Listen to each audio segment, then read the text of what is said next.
Bueno, muy buenas noches a todos. Gracias por estar con nosotros, por apostar por Ciencia del Sur. Este es nuestro primer evento del año. En nombre de Ciencia del Sur, sean todos bienvenidos y bienvenidas a este taller de verano de escritura científica 2023. Yo soy Daniel Duarte, soy editor general de Ciencia del Sur y hoy voy a estar a cargo, voy a estar siendo su anfitrión en este taller.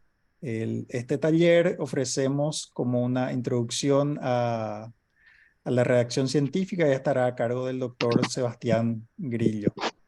Eh, Hacemos notar que tenemos muchísimas personas conectadas desde varios puntos de Asunción y también del exterior de Asunción, Ciudad del Este, Juvenao, hasta Barcelona nos acompañan. No se olviden de seguirnos en todas las redes sociales, estamos como Ciencia del Sur y en nuestra página web como cienciasdelsur.com. Eh, Seguramente muchos saben, pero para quienes no, Ciencia del Sur es un portal de periodismo científico y de divulgación científica.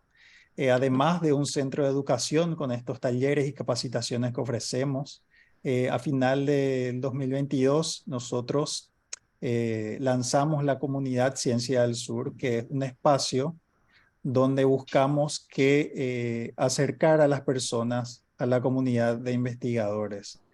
En esta comunidad pueden pertenecer jóvenes, adultos, eh, y es un esfuerzo de Ciencia del Sur para dar visibilidad a la cultura científica y en ello vamos a organizar diversos cursos, talleres, así que se pueden suscribir a la comunidad Ciencia del Sur en nuestra página web y allí les van a estar llegando todas las invitaciones a todos los eventos que nosotros estamos organizando. Los participantes de los miembros de la comunidad de Ciencia del Sur tienen descuentos y tienen también acceso gratuitos a varios de los eventos que organizamos al año. Bueno, ya yendo a lo que nos compete hoy, el doctor Sebastián Grillo es licenciado en Matemática Pura y máster en Ciencias de la Computación por la Universidad Nacional de Asunción de la UNA y doctor en Ciencias de la Computación por la Universidad Federal de Río de Janeiro en Brasil. Es investigador en matemática aplicada, en computación teórica, inteligencia artificial y profesor de universidades paraguayas. Está categorizado en el Programa Nacional de Incentivo a los Investigadores PRONI del CONACYT. Además, es columnista de matemáticas, ciencia de la computación y educación en Ciencia del Sur. Especialmente les recomiendo su artículo sobre inteligencia artificial y la oportunidad que esto representa para Paraguay. Está en nuestro sitio web. Les voy a pasar el link en el chat después para que tengan a mano. Hoy y mañana en este taller vamos a abordar todos los puntos que les enviamos en el programa, así que aprovechen para hacer preguntas y consultas. Pueden pedir la palabra, preguntar, participar.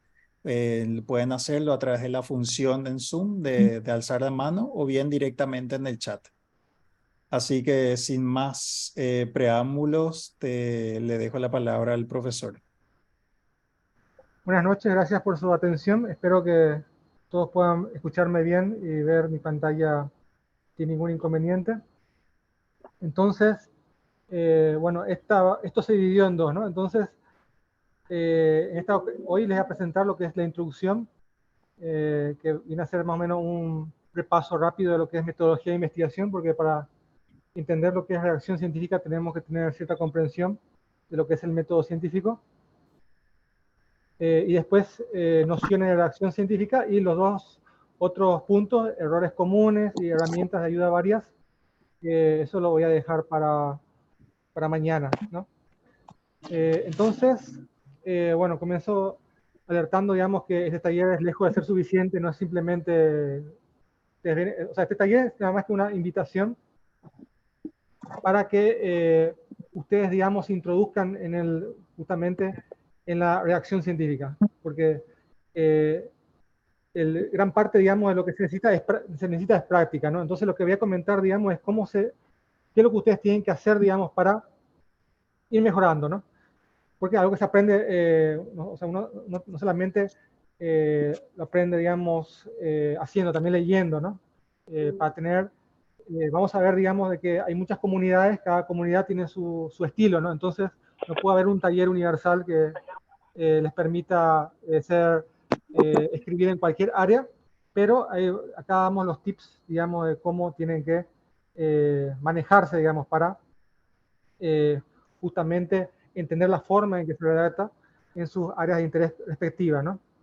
Y bueno, también algo importante que la parte más divertida de investigación es investigar, pero la parte más sufrida es justamente redactarlo.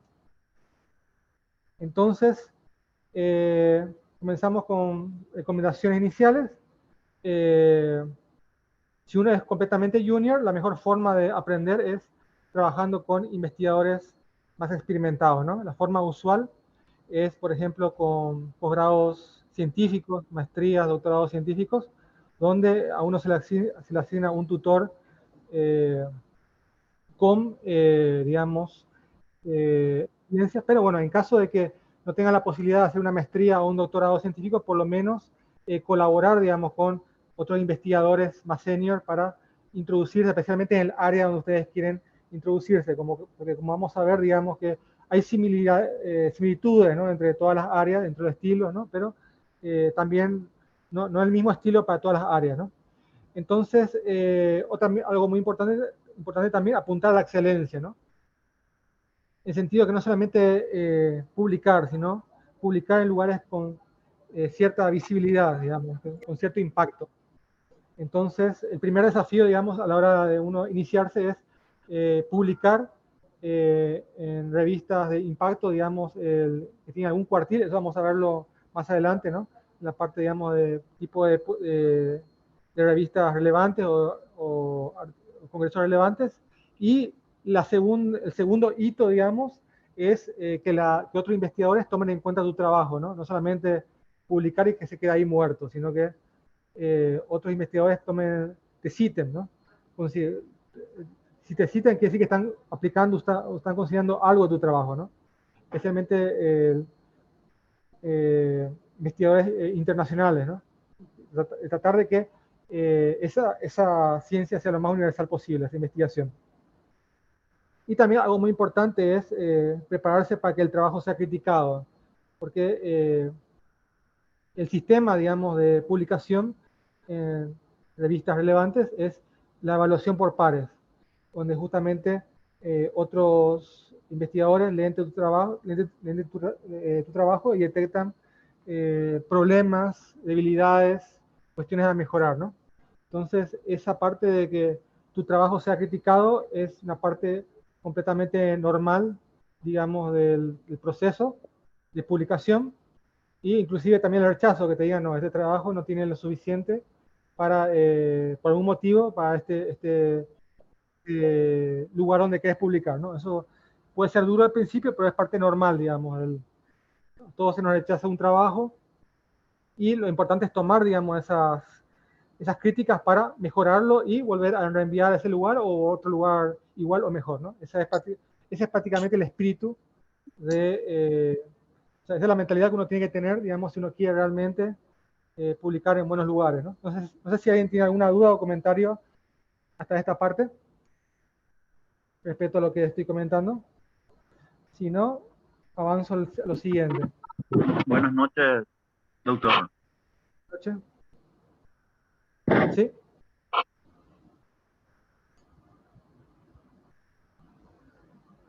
Adelante, ¿tienes alguna duda? Sí, solamente a modo comentario.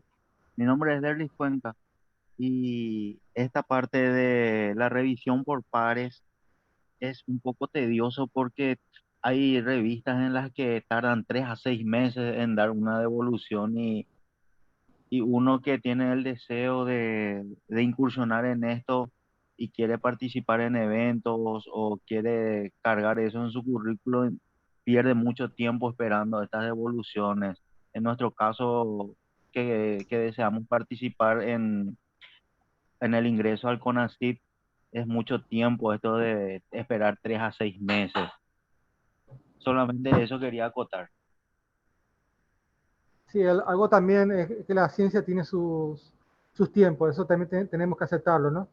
porque justamente hay que revisar, digamos, cuesta, o sea, revisar bien un documento y depende del área, ¿no? Hay áreas donde una revisión de meses es suficiente.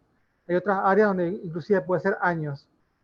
Mientras más matemática tenga tu trabajo, tranquilamente puede estar 1 o 2 años en revisión, ¿no? Entonces, algo también que hay que tomar en cuenta es que esto, digamos, la investigación, digamos, uno lo hace investigación a corto plazo es muy difícil. Uno lo hace ya pensando a mediano y largo plazo. Entonces, eso es algo que hay que lidiar con eso, ¿no? O sea, entrenarte como investigador toma tiempo, sacar una publicación de calidad toma tiempo, todo eso toma tiempo, la calidad toma tiempo. Eso es algo que lastimosamente es una realidad, digamos, ¿no? También otra advertencia que quería comentar es que, bueno, que hay gente que dice, bueno, yo sé escribir muy bien y ya mi trabajo ya tendría que publicarse donde quiero, ¿no? Eso también es un error, ¿no? Ni aunque sea Shakespeare, si la investigación tiene problemas metodológicos, no está bien formulado, etcétera, ahí no hay redacción que te salve el trabajo, ¿no? Entonces, algo también muy importante que no solamente la redacción, digamos, es el vehículo para que un buen trabajo se publique, pero si el trabajo es malo, entonces no hay buena redacción que valga, ¿no? Y también, por otro lado, también puede haber un trabajo que sea genial, espectacular, pero puede llegar a perderse porque no sabes presentar los resultados, ¿no? Aquí a la derecha presento unas anotaciones de un matemático, Galois se llamaba, que era un matemático muy joven que revolucionó el álgebra hace unos siglos atrás, ¿no? Lastimosamente murió muy joven en un duelo y casi se pierde su trabajo porque, aunque el muchacho era un genio, era extremadamente, eh, o sea, no tenía pulcritud a la hora de escribir sus resultados, ¿no? Y de milagro, un matemático se interesó por su escrito, que ahí hay, como muestra a la derecha, una anotación auténtica de ese matemático, que tomó la molestia de estudiar con mucho cuidado lo que había hecho el genio ese, y ahí consiguió, digamos, que ese trabajo, digamos, sea conocido por el resto de la comunidad, ¿no? Entonces, si es que no sabes redactar, existe el peligro de que tu trabajo se pierda, ¿no? Entonces ahí tenemos dos caras de la moneda. Uno, que la redacción no es todo, pero también que si no tienes buena redacción, por más capo que seas, tu trabajo se puede perder. Entonces, bueno, aquí comienzo definiendo la diferencia entre divulgación científica y difusión científica, ¿no? Entonces, la divulgación científica es lo que hace Ciencia del Sur, ¿no?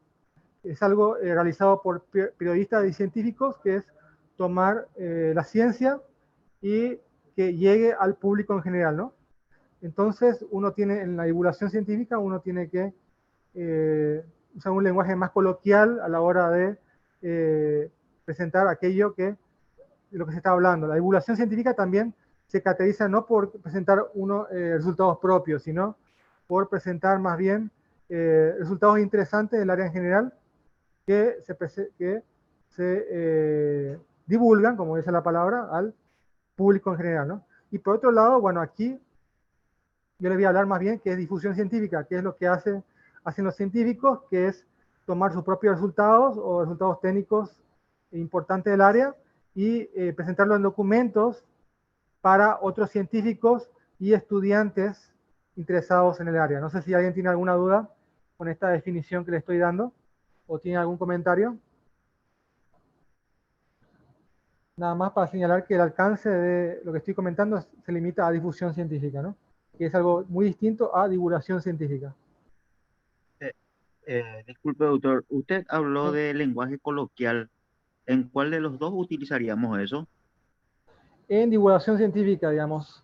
El sentido, o sea, tiene que ser un lenguaje lo suficientemente amigable para que llegue al público en general.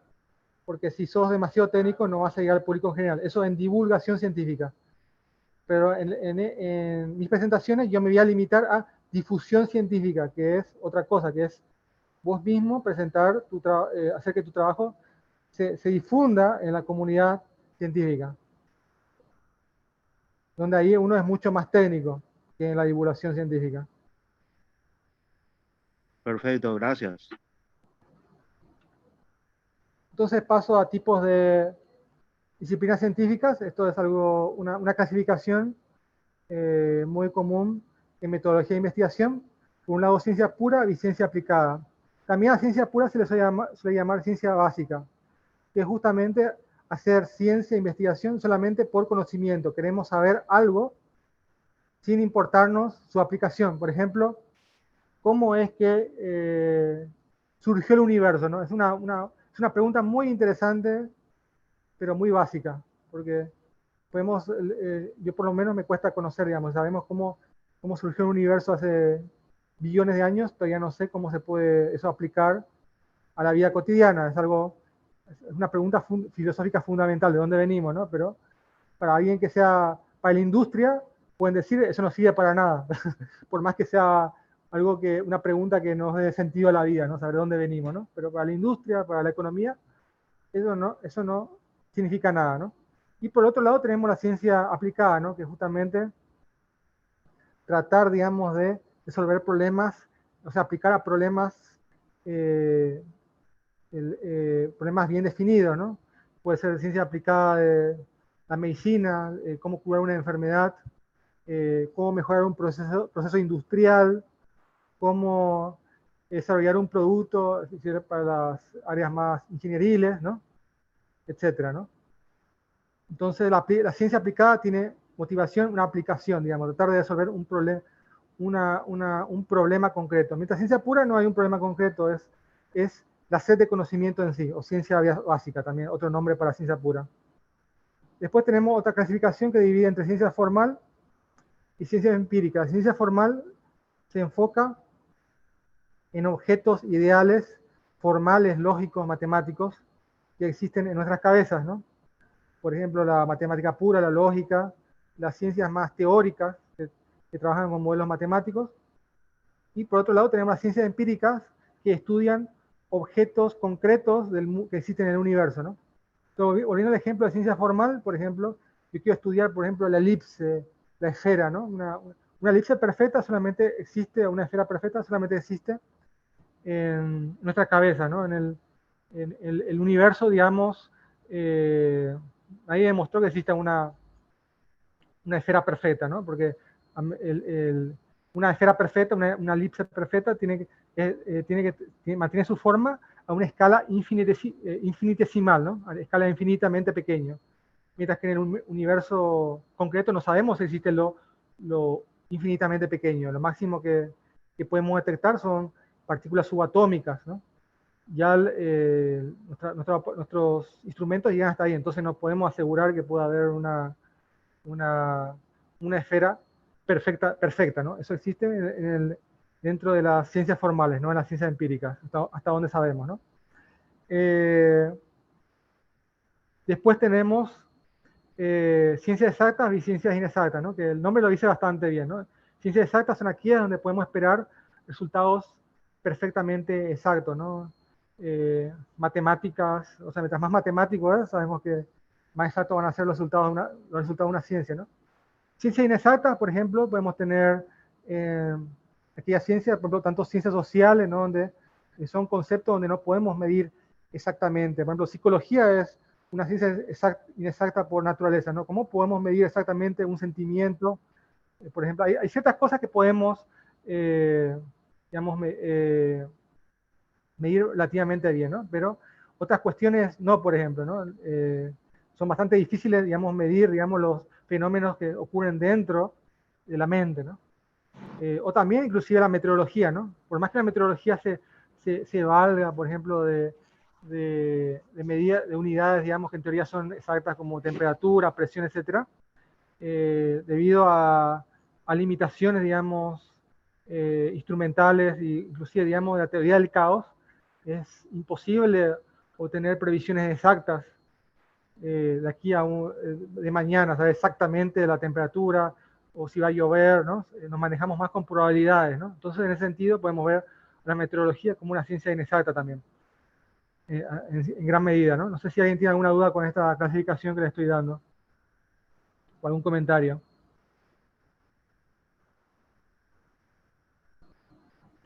Entonces, ¿está todo bien? Procedo, bueno, entonces aquí hago un desglose, digamos, de lo que es la ciencia de la computación.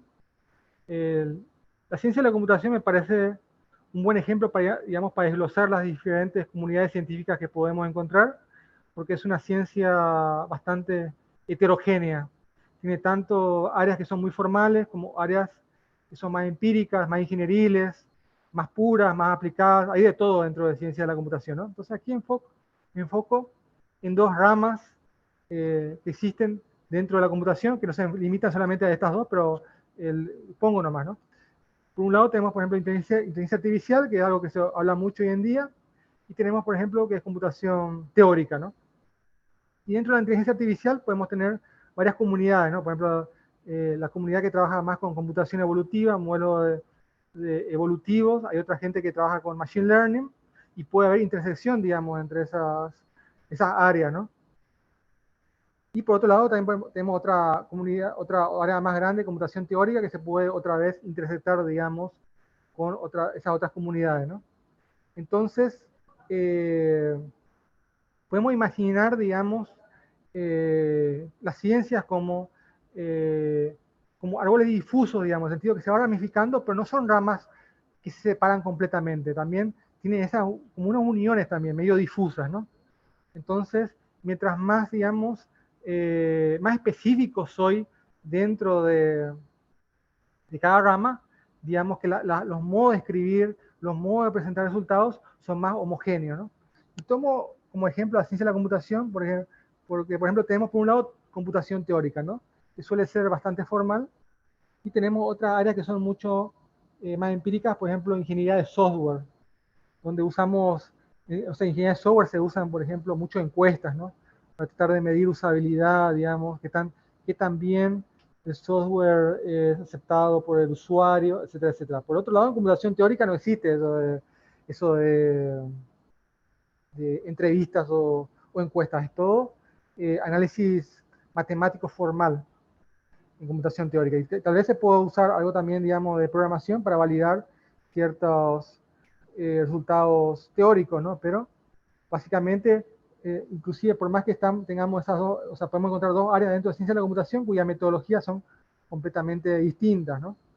Entonces también la metodología influye mucho en el estilo de escritura, por eso la forma de, si ustedes quieren saber bien cómo presentar los resultados de ustedes, tienen que identificar bien, digamos, a qué comunidad ustedes están apuntando y sobre todo leer muchos trabajos, digamos, bastantes trabajos de esa comunidad para, digamos, saber bien, digamos, que, o sea, dependiendo de la comunidad, hay inclusive conocimientos que se pueden considerar básicos como no básicos, ¿no? Supongamos comunidades, digamos, de ingeniería o más matemáticas, los métodos numéricos pueden ser vistos como algo trivial, que ni hace falta explicar, ¿no? Pero capaz, por ejemplo, en otras áreas que no son no acostumbro a usar tanto matemáticas, supongamos medicina, cierta área de medicina, puede ser que ciertos métodos numéricos sean como visto como algo demasiado innovador, ¿no? Entonces, para cierta área donde algo es muy común, no se explica, simplemente, digamos, se puede comentar, digamos, y se puede citar, en el peor de los casos, digamos, por las dudas, digamos, otro trabajo previo que comenta esos métodos numéricos. Pero para otras áreas, esos métodos numéricos pueden ser muy novedosos y bueno, hay que tomarse el trabajo de explicar muy bien eso, ¿no? Entonces, a lo que voy es que no hay algo absoluto, digamos, en las formas, digamos, de presentar resultados, ¿no? Uno tiene que ubicarse, digamos, en la comunidad que está apuntando, ¿no? Y también eso es muy importante también a la hora de comunidad, sobre todo también a la hora de elegir en qué medios publicar, digamos, por ejemplo, en qué congresos o en qué revistas. Entonces voy un poco, no sé si alguien tiene alguna duda en esta parte que lo que acabo de comentar.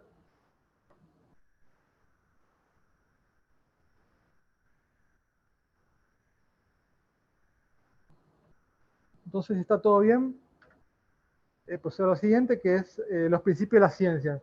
Estos, digamos, son dos principios que influyen mucho en la escritura científica. Son las pocas cosas, digamos, que se espera que, digamos, que sean comunes a todas las áreas, ¿no? Entonces, bueno, también hoy tengo que comentar es que metodología de la investigación no es una teoría universal, digamos. Hay varios autores que interpretan la metodología de la ciencia, o sea, la metodología de la investigación se basa en la filosofía de la ciencia. Y sabemos que la filosofía no existe una única filosofía, existen interpretaciones de la filosofía, ¿no? Entonces, bueno, una interpretación que me gusta mucho a mí es analizar la ciencia según dos principios, ¿no? Que es el principio de falsabilidad y el de reproducibilidad, porque son dos principios que yo veo que influyen mucho a la hora, digamos, de formular, escribir tanto formular una investigación como presentarla, ¿no? Entonces, por un lado tenemos la falsibilidad, que influye desde el comienzo, ¿no? Que justamente ese principio dice que, bueno, antes de hablar de los principios, algo muy importante es hablar de la hipótesis, ¿no? Una etapa inicial de una investigación es, bueno, uno tiene una pregunta, uno tiene una pregunta respecto a algo y respecto a esa pregunta uno formula una hipótesis. Supongamos, ¿no? Vamos a poner algo que hoy conocemos muy bien, vamos a poner el COVID-19, ¿no? Entonces vamos a suponer que la pregunta es si, si la inmunidad, o sea, una vez que uno se enferma de COVID-19, si esa inmunidad dura más de un año, ¿no? Entonces, una hipótesis, o sea, esa pregunta puede ser, bueno, que un gran porcentaje de las personas tienen una buena inmunidad al COVID-19, puede ser un 90%, ¿no? Después de un año, y solamente una minoría del 10% tiene menos que eso, o sea, se vuelve menos inmune, o sea, pierde la inmunidad en menos de un año, ¿no? Eso puede ser una hipótesis válida, ¿no? Entonces, una vez que tengo mi pregunta y mi hipótesis, la facilidad justamente es que yo tengo que idear una metodología que sea capaz de determinar, digamos, tratar de responder mi pregunta, tratar de, tiene que ser capaz de determinar si mi hipótesis es falsa o no. Entonces, eso se trata, digamos. Si es que yo formulo preguntas que no pueden ser falsables con una metodología, entonces no se consideran problemas científicos, ¿no? Por un ejemplo, algo que no es falsable es la metafísica, ¿no? Dentro de la filosofía, la metafísica es el área de la filosofía que supuestamente trata de estudiar aquellas preguntas, verdades que están más allá de la física, ¿no? El universo, ¿no? Y bueno, entonces, para hacer los experimentos que yo haga dependen del universo, ¿no? Yo no puedo hacer experimentos fuera del universo, ¿no? Entonces, yo no puedo, la metafísica no es falsable. Yo no, por definición, yo no puedo hacer un experimento que pueda refutar preguntas metafísicas, ¿no? Una pregunta metafísica clásica es, por ejemplo, si existe o no existe Dios, supongamos, ¿no? El tratar, digamos, alguien puede decir, bueno, tratar de refutar una definición de Dios, exista, digamos, una definición concreta, ¿no? Vamos a suponer que si es demasiado concreta, pero la definición, digamos, o sea, que no exista, no puede existir ningún tipo de entidad fuera del universo, digamos, algo completamente abstracto, digamos, es imposible refutar eso, ¿no? Entonces vamos a suponer que alguien dice, existe una tribu que cree en el Dios que hace que o sea, a ver, que el Dios que el sol es un Dios, ¿no? Dios es un sol, es una persona que, que arde, supongamos, ¿no? Algo, puede ser una visión arcaica de un Dios, ¿no? Antiguo, ¿no? Entonces, bueno, con nuestra ciencia actual podemos refutar ese Dios en concreto, ¿no? Porque por lo menos sabemos que no es una persona, ¿no? Es una enorme masa de hidrógeno que está en fusión nuclear, ¿no? Al menos ese Dios en concreto podemos refutarnos, pero no cualquier tipo de Dios, ¿no? Alguien puede, simplemente puede ser un ser superior, ¿no? Que está más allá del universo, ¿no? Ese puede ser la idea más abstracta de Dios. Bueno, ahí es imposible refutar, ¿no? No tenemos una forma, mientras yo pongo una definición, digamos, que afecta a la física, eso no es falsable, ¿no? Entonces, bueno, la idea más abstracta de Dios no es falsable, ¿no? Porque directamente esquiva completamente la realidad física. Entonces, eso es importante, ¿no? A la hora, la ciencia se enfoca en, o sea, los asuntos de la ciencia son asuntos falsables, ¿no? Y un trabajo científico tiene que proponer, para que sea válido, tiene que ser capaz de, que sea una metodología capaz de determinar si la hipótesis es falsa. Si no es capaz de determinar si la hipótesis es falsa, bueno, tienes un gran problema metodológico, ¿no? Ese por un lado. Después, otro principio básico de la ciencia es la reproducibilidad, ¿no? Entonces, no solamente basta que yo idee un experimento, ¿no? Tiene que ser un experimento reproducible por otras personas, ¿no? Tantas veces como sea posible, ¿no? Entonces, si yo invento un procedimiento que solamente se puede aplicar una sola vez y no se puede aplicar nunca más, no es reproducible, entonces falla con los principios de la ciencia, ¿no? También ese principio de reproducibilidad es lo que más afecta la parte de redacción científica, porque uno, a la hora de adaptar una metodología, escribir lo que uno hizo, tiene que ser preciso, exacto, hasta el punto que otros puedan replicar los experimentos. Si mi artículo no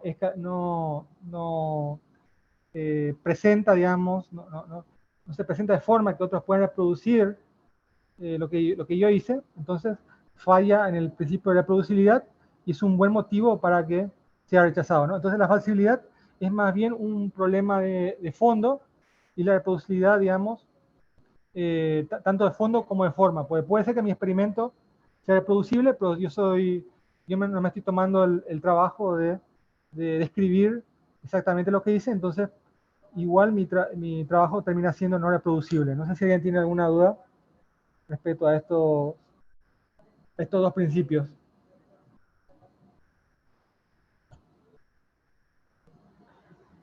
Permiso. Si no, Sí. sí, ¿Cómo adelante. se aplicaría el principio de, o sea, la falsabilidad para cuestiones matemáticas? Sería, por ejemplo, para encontrar un ejemplo que contradiga tu teorema o sería algo así. Y justamente lo que se usa, la metodología que se usa en matemática es la demostración matemática.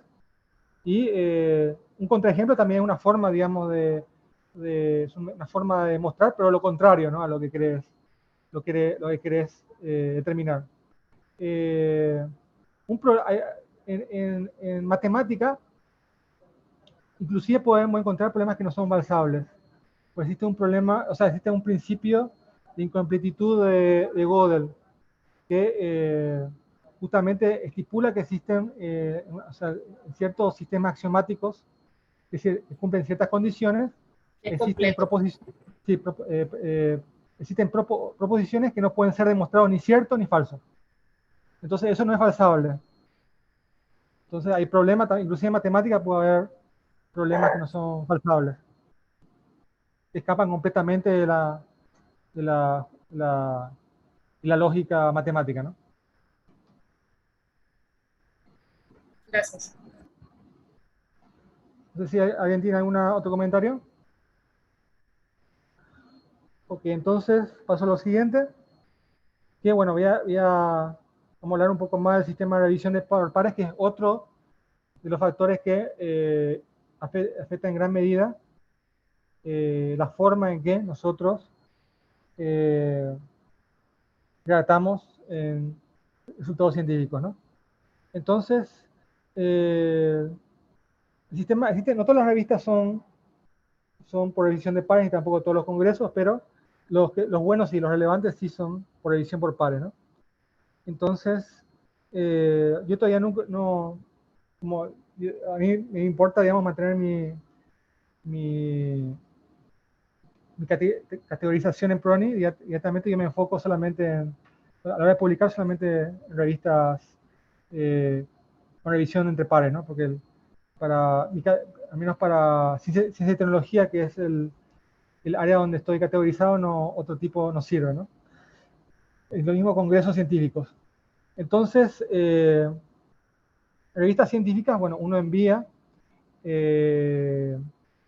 un trabajo a una revista científica donde justamente el scope, suele ser, digamos, el área, coincida con con el tema, digamos, de mi investigación. Un motivo de rechazo muy común es que te digan, bueno, no sé, tu trabajo no sabemos si tiene algún problema tu trabajo, pero al menos el área no encaja perfectamente digamos, con el área de nuestra revista. Eso suele pasar, suele haber ese problema, digamos, en áreas muy nuevas o muy multidisciplinarias, ¿no? Puede pasar, ¿no?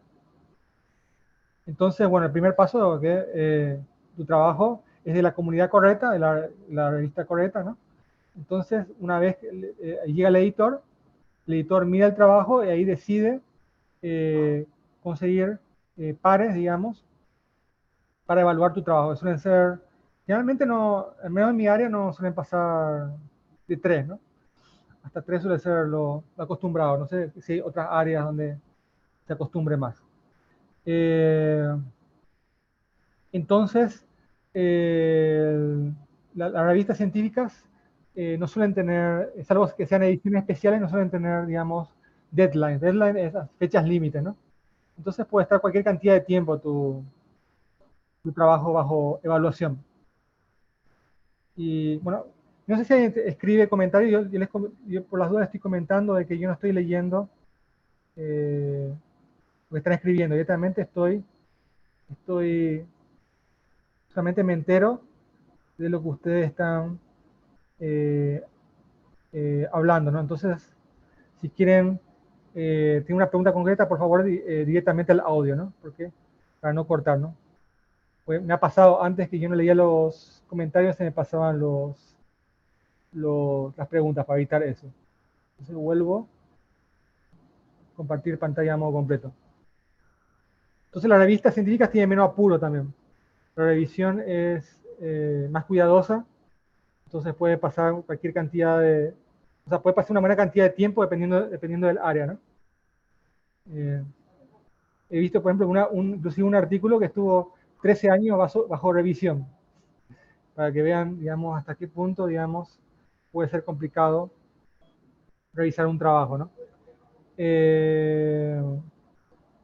Después, bueno, están los congresos científicos, que bueno, también los buenos congresos tienen su revisión por pares, pero ¿sí? ¿Alguien tiene algún comentario?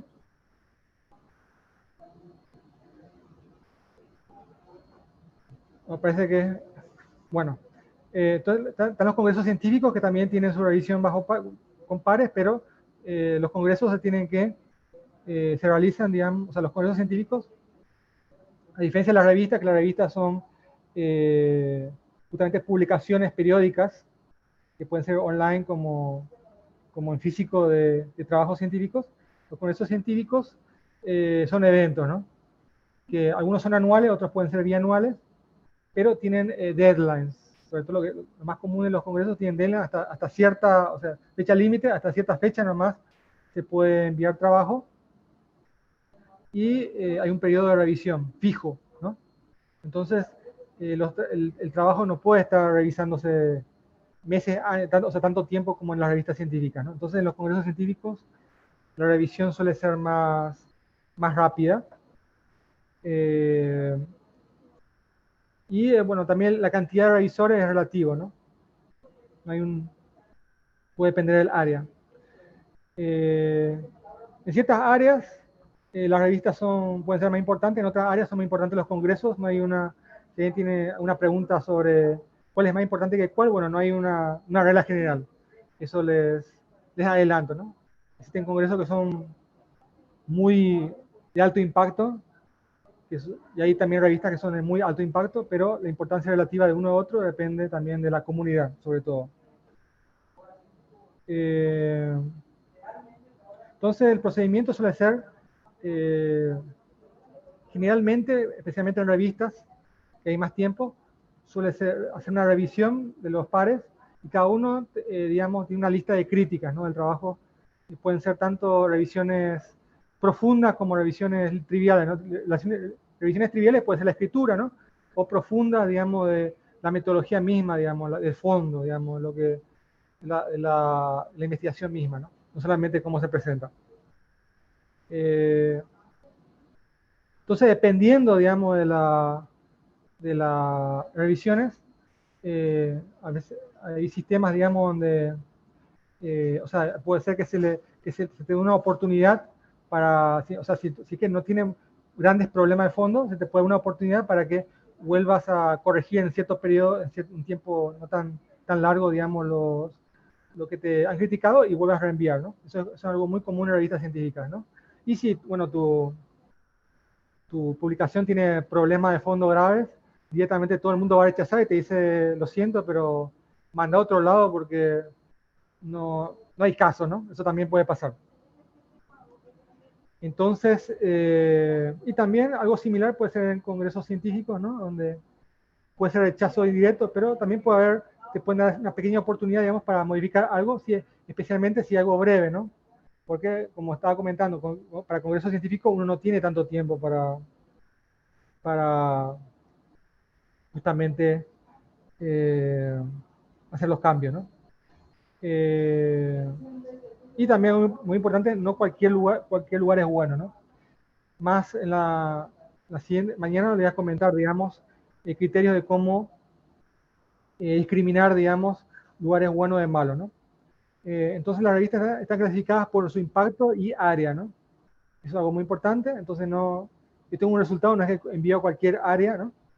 Y el impacto es lo que mide la importancia de cada revista dentro de su área, ¿no? Generalmente la importancia de la revista es dentro de su área, es muy difícil, digamos, revistas que sean de muy impacto en muchas áreas, salvo ciertas revistas como Nature o Science, que son revistas muy antiguas, que publicar ahí es bueno, sea el área que sea, ¿no? Pero generalmente las otras revistas están muy especializadas, cada vez están más especializadas las revistas, digamos, el resto de las revistas importantes en áreas específicas. A una realidad, digamos, que hay que aceptar es que las revistas y congresos que no están en inglés tienen bajo impacto. ¿Por qué ocurre eso? Porque eso que vamos a ver más adelante es que el volumen de investigación que está en español, o sea, la cantidad de investigadores que manejan en español es mínimo comparado al resto del mundo.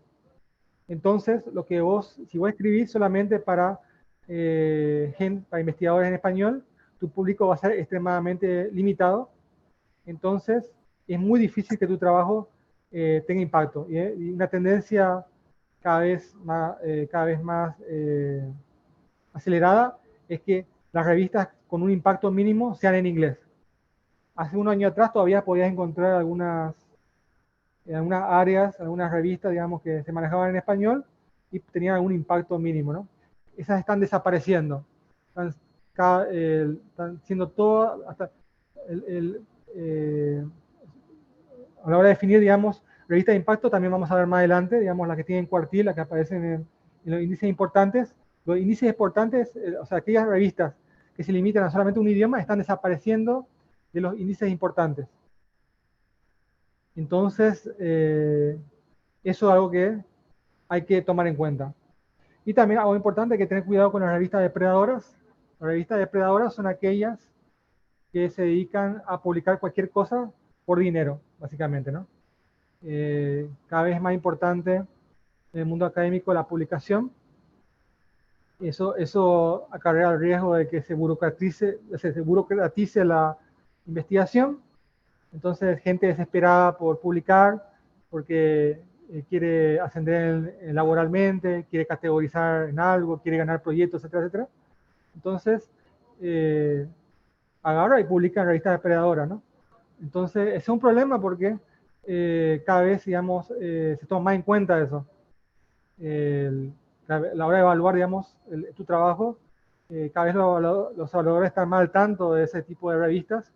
Entonces, si por desesperación de publicar acudes a ese tipo de medios, estás arriesgándote justamente a quemar con tus evaluadores, ¿no? Entonces, más adelante vamos a hablar, digamos, de cómo discriminar lo que son las revistas depredadoras.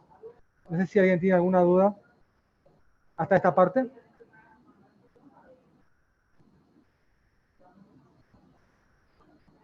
Ok, si no hay ninguna duda, procedo. Bueno, entonces voy a comenzar hablando un poco, digamos, de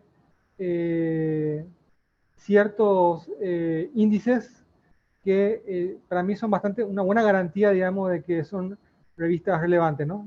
O sea, si la revista o congreso, también, o sea, no solamente existen revistas depredadoras, disculpen, también existen congresos depredadores. Eso también, congresos donde solamente pagas la inscripción y te publican cualquier cosa, ¿no? Entonces, tanto revista depredadora como congreso depredador existen, ¿no? Suelen tener un marketing muy agresivo, ¿no? Te envían directo a tu correo, aunque no todas las revistas depredadoras, o sea, no porque te envía tu correo es depredadora, ¿no? También existen congresos serios, ¿no? De que mandan invitaciones, ¿no? Pero digamos que las revistas depredadoras suelen ser particularmente agresivas a la hora de publicitarse. Lo que sí les digo es que si es difícil determinar si una revista es depredadora muchas veces, ¿no? Pero si la revista o congreso aparece en uno de estos índices, bueno, ahí tienes una buena señal de que no es depredadora, ¿no? Entonces, por lo menos, o sea, determinar si es depredadora es difícil, pero determinar que no es depredadora es fácil, digamos, ¿no? O sea, que si aparece acá ya te puedes estar seguro de que no es depredadora, ¿no? Entonces, por ejemplo, tenemos un lado Web of Science, ahora voy a compartir un poco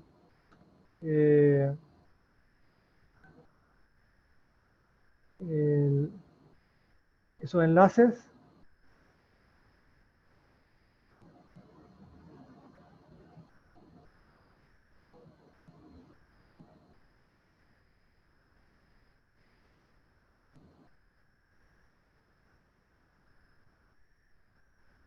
Entonces, a ver la pantalla.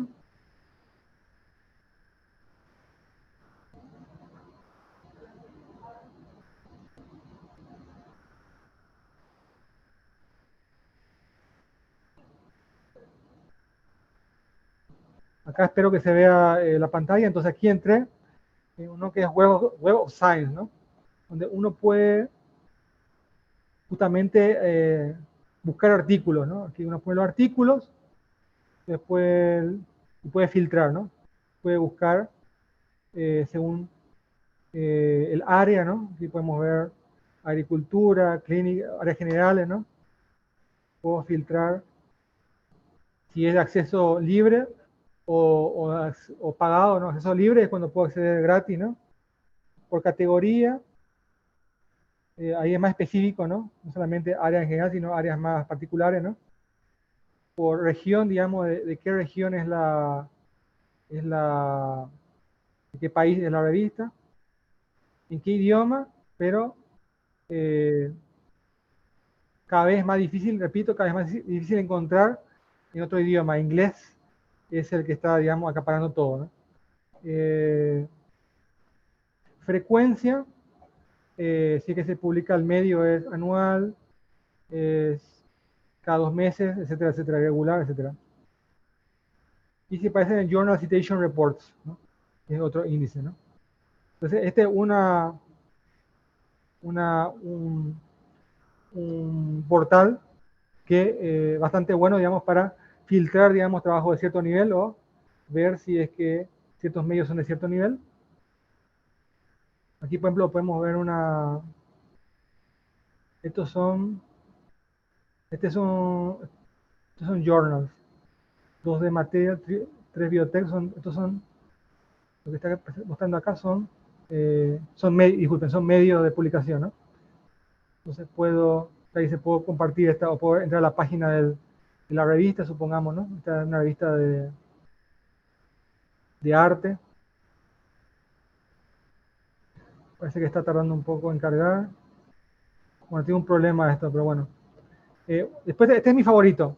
Este es el Journal Ranking, donde yo puedo filtrar. Entro aquí y me rankea todas las revistas que aparecen en este índice. Está tardando un poco mi internet para allá. Espero que eso no afecte mi audio conexión. Entonces, bueno, aquí tenemos todos los... ¿Puedo hacer un Sí, comentario? sí, adelante. Porque mi área es justamente de la parte de humanidades y creo que es bastante difícil, sobre todo por estos principios de ciencia, ¿verdad? Eh, de falsabilidad y de reproducibilidad, publicar justamente artículos que sean de humanidades, ¿verdad?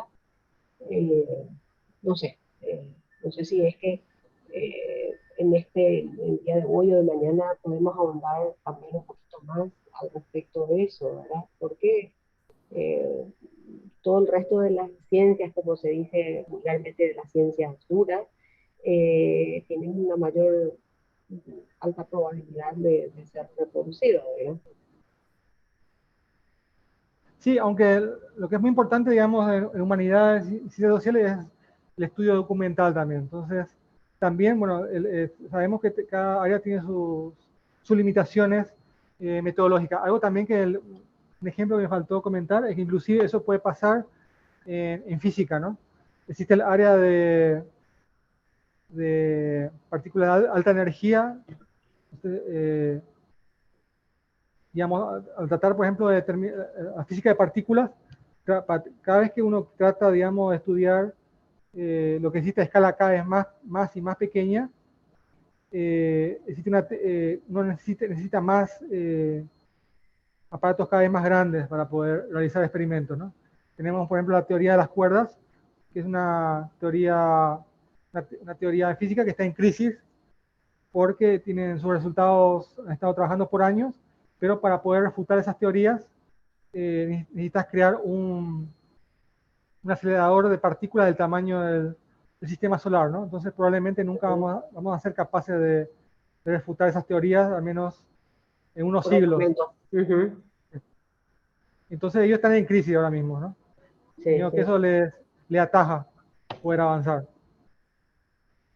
Entonces, y también en ciencias sociales, digamos, tiene su metodología también particulares que tienen sus limitaciones, ¿no? A la hora, digamos, de tratar de documentar, digamos, usa mucho entrevistas, ¿no? En la área más sociales, más humanidades, digamos, mucho encuestas, ¿no? Uh-huh. Entonces, se hace, o sea, se apunta a, o sea, la falsibilidad, digamos, y la reproducibilidad digamos, apunta hacia ahí, es una directriz hacia dónde se avanza, o sea, hacia Uh-huh. dónde se apunta, en lo posible dentro de las limitaciones de cada área, ¿no? Uh-huh. Ok, Porque es gracias. imposible que todas las áreas sean igual de reproducibles y falsables. Claro, a eso voy, ¿verdad? Por eso es muy importante que ustedes vean bien las metodologías, digamos, lo que yo me refería, que ustedes identifiquen bien su comunidad y estudien trabajos de su comunidad para conocer, digamos, bien digamos, los criterios, digamos, de su comunidad. Ya, Lo ok. que puede ser muy reproducible en una área puede ser poco reproducible para otra área, ¿no? Eso es importante, Uh-huh. que es relativo. Entonces, aquí, bueno, aquí tenemos las revistas, tenemos medidas de impacto, tenemos índice H, eso voy a explicar más adelante. Tenemos la cantidad de especies que han sido citados el año pasado, ¿no? Entonces, podemos ver que según este índice, la revista el mayor impacto del mundo es una revista de cáncer. Después viene Nature Reviews para biología molecular y así, ¿no? Pero acá están todos mezclados en áreas, ¿no? Entonces, acá yo puedo discriminar en áreas, ¿no? Vamos a poner arte, ¿no? Vamos viendo a humanidades.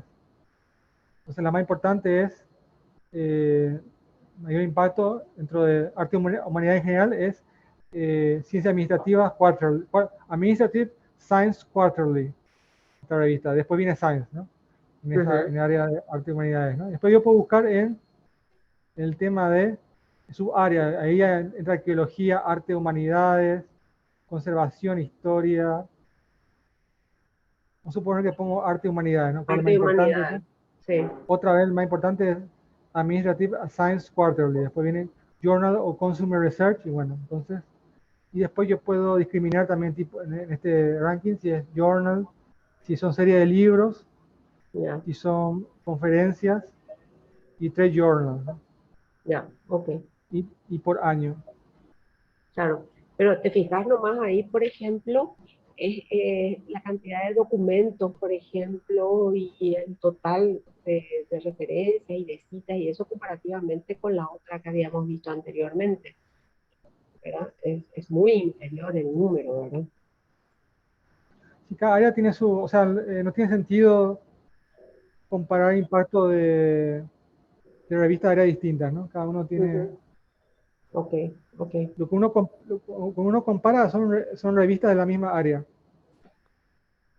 Entonces, toda comparación siempre tiene que hacerse dentro de un área, ¿no? No tiene sentido comparar, o sea, comparar distintas áreas no lleva a nada. Siempre las claro. comparaciones se tienen que hacer de trabajo de misma área, entre revistas de la Sí, misma área, entre congresos de la misma área, básicamente ya, eso. ok, ok.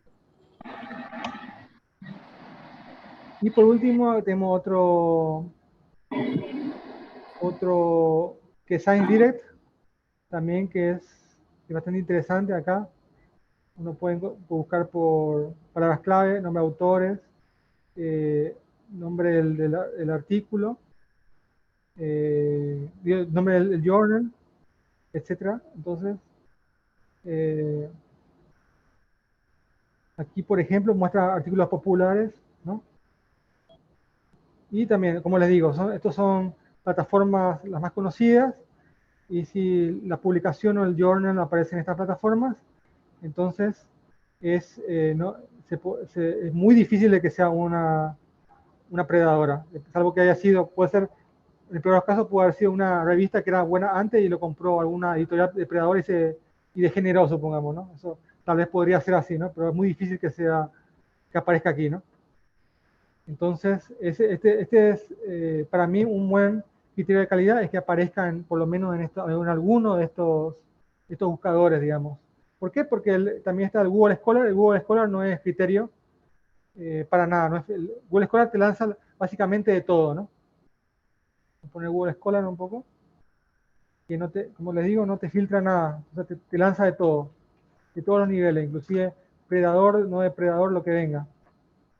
Por eso, que aparezca en Google Scholar no es criterio de nada, ¿no? Vamos a poner data mining. Sale, ¿no? Entonces me puede salir, me sale libros, me sale de todo, ¿no? Pero también nos dice la cantidad de citas, muchas cosas. Esto también vamos a hablar más adelante, ¿no? Sobre cómo citar, ¿no? Pero, repito, esos tres primeros que les mostré es un buen filtro. Mientras que Google Scholar es cuando uno quiere buscar, digamos, quiere encontrar nomás lo que, pero todavía sin filtrar, ¿no? Entonces una estrategia de búsqueda, si buscan algo, es primero buscar por Google Scholar y después repetir la búsqueda en alguna de esas otras plataformas que yo les estaba mostrando, ¿no? Entonces, a ver, ahora voy a compartir de vuelta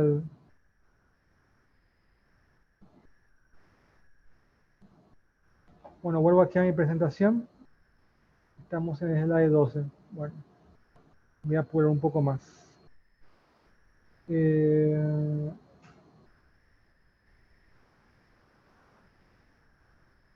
Puedo mostrar.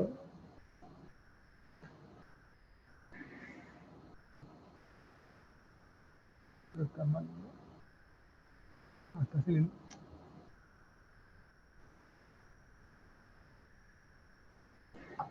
Entonces, volviendo, bueno, aquí tengo una lista. Eso les puedo, bueno, yo voy a compartir después esta presentación. Y bueno, acá hay una lista. Por cuestión de tiempo no voy a analizar cada uno de estos, pero ustedes pueden mirar después. Una lista que yo encontré de publicaciones que aparecen, o sea, una lista negra, o sea, 4 listas negras donde van recopilando publicaciones depredadoras, ¿no? Entonces, si aparece alguna de estas publicaciones, probablemente es una revista depredadora, o sea, una editorial depredadora, revista depredadora o congreso depredador. Entonces, pero ojo, que una publicación o congreso no aparezca en ninguno de estos tampoco es garantía de que no sea depredador, ¿no? Porque toma un tiempo, digamos, para que la comunidad se dé cuenta, digamos, clasifique, digamos, cierto medio como depredador. Entonces, si surge una revista o congreso muy reciente, puede ser que demore un poco antes de que se reconozca en la comunidad sus prácticas depredadoras, ¿no? Entonces, si aparece aquí, con gran probabilidad, o sea, si aparece en alguno de estos cuatro, con gran probabilidad es depredador, pero tampoco es garantía de que no sea, ¿no? Entonces, preguntas a responder. Antes de redactar un artículo, preguntarse. ¿Cuál es la pregunta de investigación? Estos son dos tips, o sea, son tres tips, digamos, que ayudan, digamos, a guiar la redacción, ¿no? Algo muy importante es dejar en claro cuál es la pregunta de investigación, ¿no? No hace falta de que esa pregunta de investigación sea una pregunta en sí, pero sí presentar, digamos, un vacío de conocimiento, porque eso es investigación. Investigación es identificar un vacío de conocimiento, o sea, decir, acá hay algo que no conocemos, ¿no? Y la investigación es tratar de hacer algo para llenar ese vacío de conocimiento. Eso es investigación.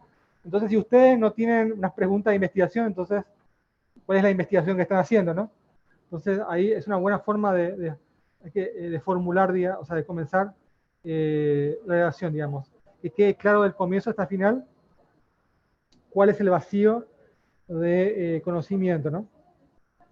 También algo importante es responderse. Yo consigo, o sea, preguntarse, ¿yo consigo responder esa pregunta que estoy formulando, ¿no?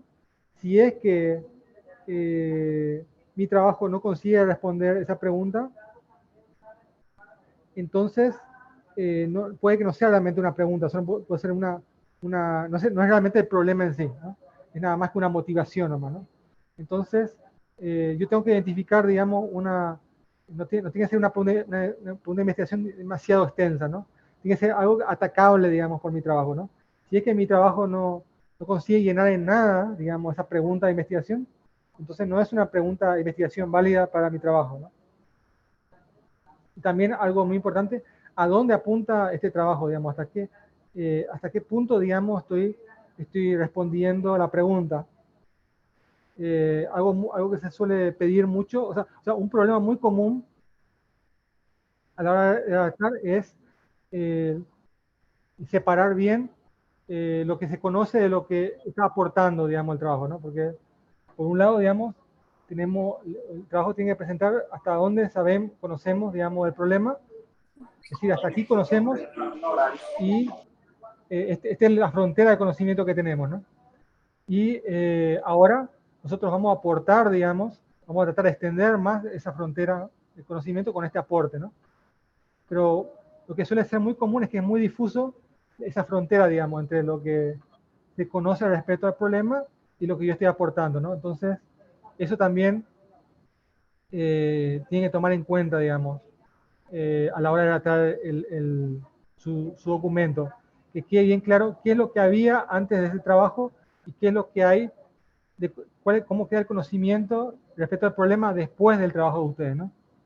Y si es que, bueno, su trabajo no aporta ningún conocimiento al problema, bueno, entonces acá hay tal vez la calidad del trabajo tiene que ser mejorada, ¿no? Porque, bueno, para que sea un problema de investigación, tiene que aportar algo, ¿no?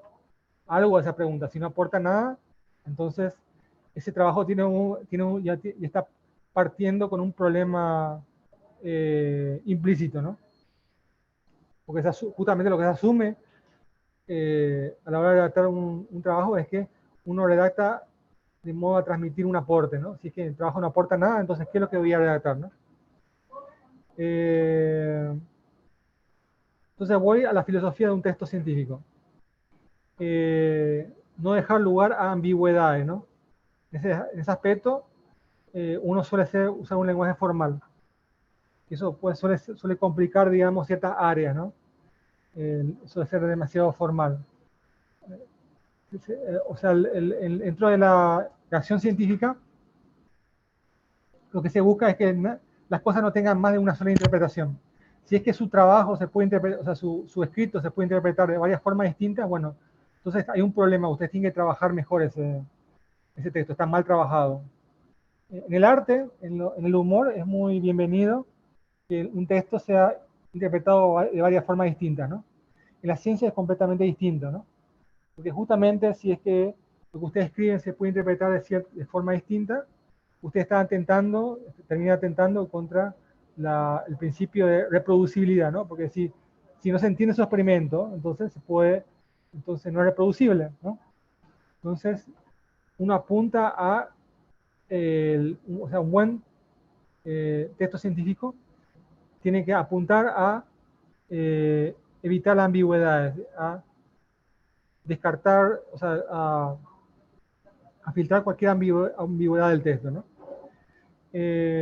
También algo que se valora mucho es la capacidad de representar ideas complicadas lo más simple posible, ¿no? Porque la investigación de por sí es complicada, entonces si ustedes lo complican más con su lenguaje, la gente no va a querer leerle, ¿no? Básicamente, ¿no? Entonces, o sea, hay estudios científicos diciendo que justamente aquellas publicaciones que son más amigables con el lector sin dejar de ser rigurosas, son los trabajos que suelen ser más citados, que suelen causar más impacto en el área. Entonces es importante representar ideas complicadas lo más simple posible.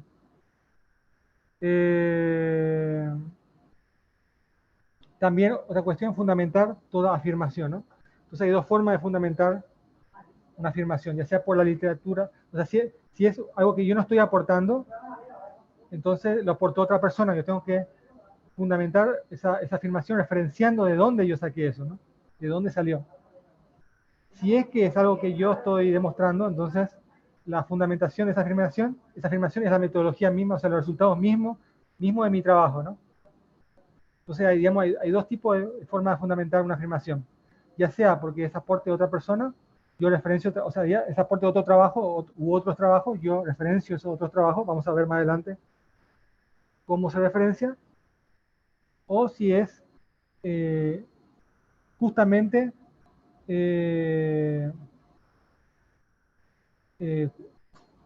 fundamentando a partir de mi propia investigación, ¿no? Donde, bueno, ahí presento mis gráficas, mis tablas, etcétera, ¿no? Y bueno, algo tan importante es, como les digo, que va más o menos por el lado, digamos, de la parte, digamos, de simplificar, es que hay que ser capaz de sintetizar también el texto, ¿no? Tratar de no extenderse de más, ¿no? No es simplemente escribir, ¿no? La cantidad no es calidad, ¿no? Entonces, no puede escribir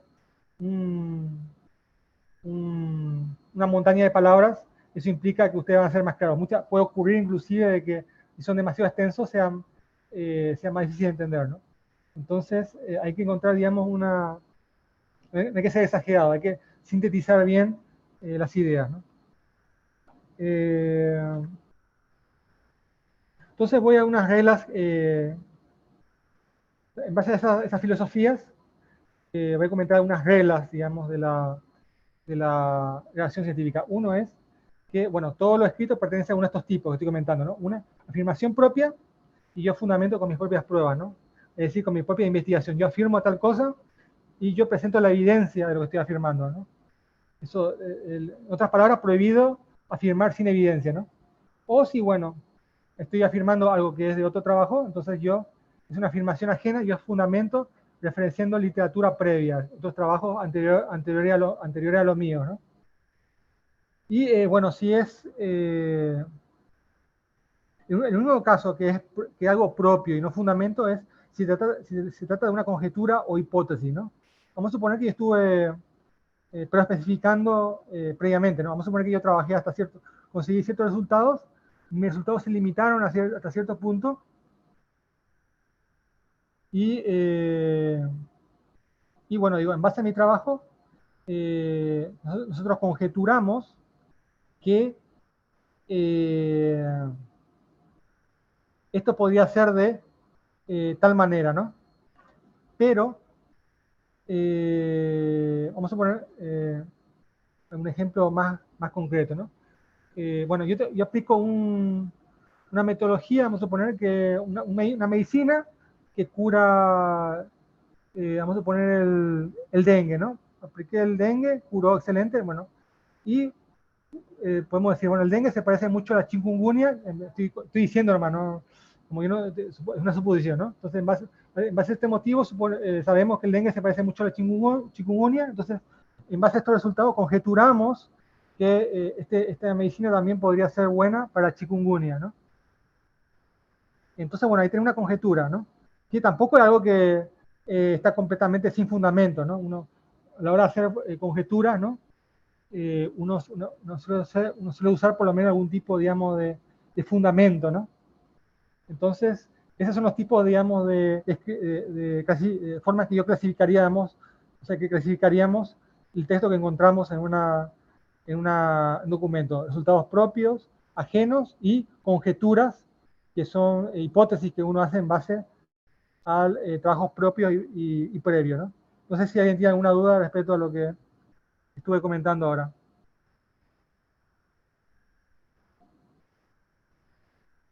Si no hay ninguna duda, entonces procedo. Esta regla 2 está bien para gente que es muy de áreas más duras, ¿no? Así, ciencias más formales, ¿no? Que hay áreas que usan mucha matemática, ¿no? Entonces el texto no es no es un código de computadora, ¿no? No sé si cuánta gente aquí sabe programación, a la hora de codificar, ¿no? Hacer un programa de computación, lo que importa es que el programa sea lógicamente correcto, ¿no? Para que la computadora lo ejecute de forma correcta. Pero también, inclusive, se valora una práctica de computación es la codificación. O sea, no digo poner comentarios del código, ¿no? Para en caso de que otras personas tengan que modificar mi código, yo les explico esta parte hace tal cosa y tal cosa, ¿no? También es una práctica. Entonces, ni siquiera el código de computadora se salva, digamos, de la claridad, ¿no? Y menos si es un documento que tiene que ser leído por un ser humano, no solamente por una computadora, ¿no? Entonces, las oraciones hay que tratar de hacer conjugaciones simples, ¿no? Lo que se valora, digamos, es hacer conjugaciones simples, no usar verbos rebuscados, porque puede dificultar la interpretación del texto. Entonces, una práctica bastante recomendable son oraciones simples que sean estructura sujeto, verbo, predicado. Sujeto, verbo, predicado.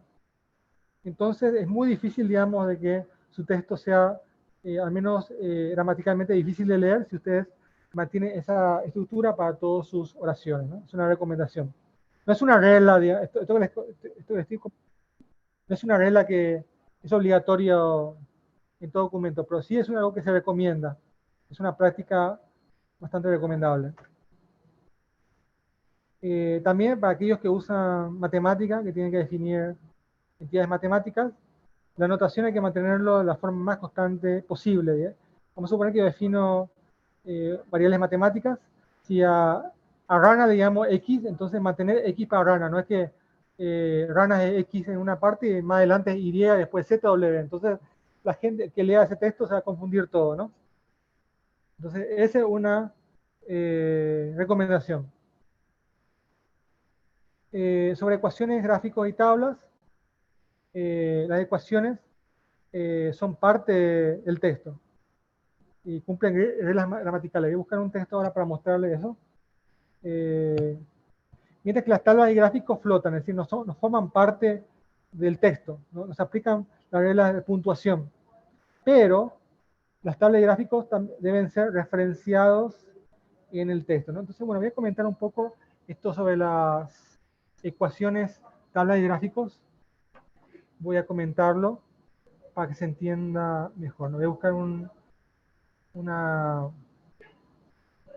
voy a buscar un artículo que tenga algo justamente tenga algo de formulación matemática. A ver.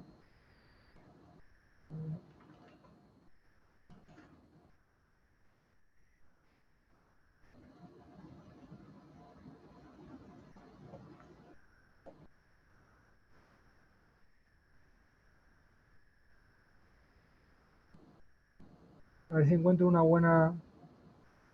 buen artículo.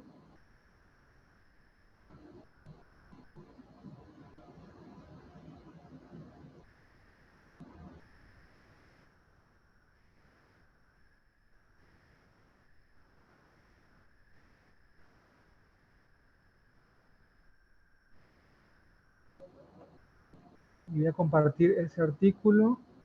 A ver, primero voy a ver si tiene tablas también. Veo que tiene gráficos. Bueno, pero gráficos vamos a las mismas reglas que la tabla. Pero fórmulas estoy buscando para que se vea eso.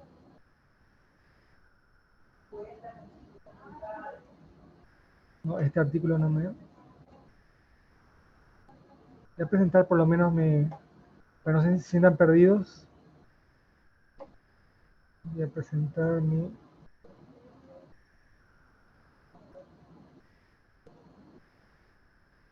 Bueno, estoy bien buscando artículos, ¿no?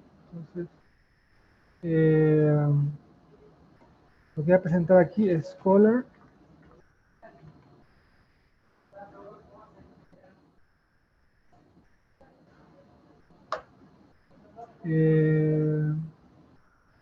Vamos a ver si este tiene lo que... Voy a poner redes neuronales porque, bueno, es un área que suele mostrar, a ver, el 2023.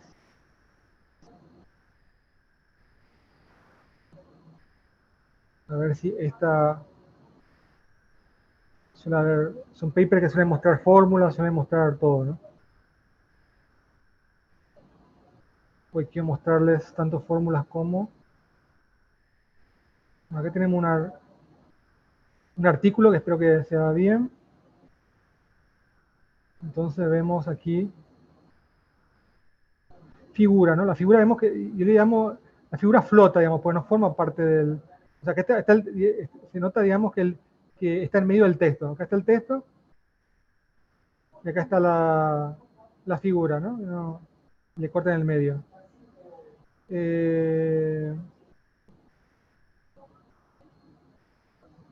Pero vean que aquí dice figura 1 y la figura es comentada en el texto, ¿no? Un error muy común a la hora, digamos, de redactar un documento científico es colocar una tabla o imagen, pero no comentarla, por lo menos en el texto, ¿no? Aquí se comentó, ¿no? Entonces jamás van a encontrar en un artículo científico una figura o tabla que nos comentaba. Por ejemplo, acá tenemos figura 2.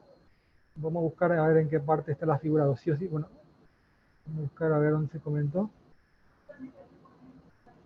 Figura 2. Acá está. Figura 2, ¿no? Es comentado en el texto. No es algo es algo que flota encima del texto, pero aún así es comentado en el texto, ¿no?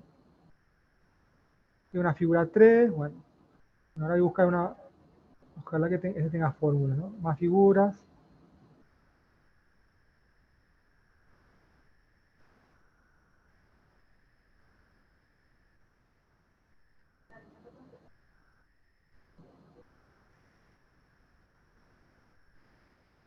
No, este parece que es un review. Vamos a buscar otra.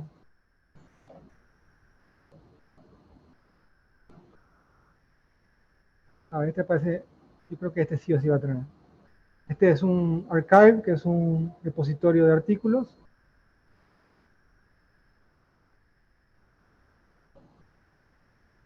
Aquí, por ejemplo, tenemos una figura 1 que tiene acá, la figura, esto que está acá comentado, se llama la leyenda, ¿no? Que explica, por más que la figura tenga su leyenda, también todas las figuras tienen su leyenda, igual la figura es comentado dentro del texto, ¿no? Voy a buscar un poco donde se comenta figura.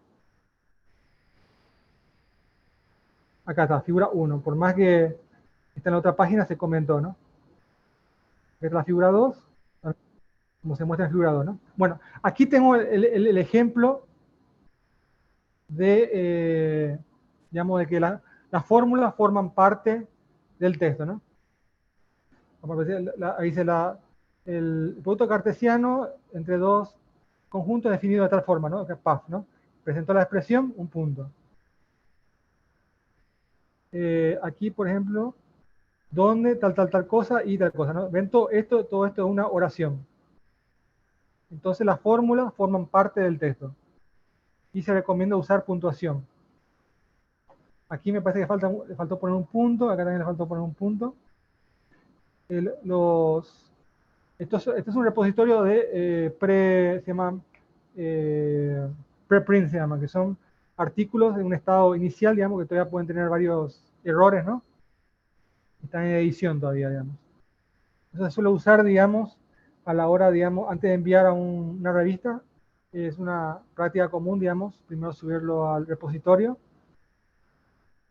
y tener una versión, digamos, disponible, ¿no? Porque suele ser que las revistas después cobran a otras personas para leer, especialmente si una revista que no es libre, le puede cobrar a tus lectores, entonces vos dejas la versión preprint para que aquellos lectores que no tengan dinero puedan, digamos, acceder aún así a tu trabajo, ¿no? Entonces podemos ver acá que las fórmulas forman parte del texto, no son cosas que flotan encima del texto, pero las figuras, en cambio, flotan, ¿no? Las figuras sí flotan, y como las figuras flotan, entonces son referenciadas, ¿no? De todos modos, las fórmulas también, hay fórmulas que pueden ser, digamos, a ver, vamos a ver, las fórmulas también pueden ser referenciadas en el texto. Vamos a buscar a ver si hay alguna fórmula referenciada por aquí. En este caso parece que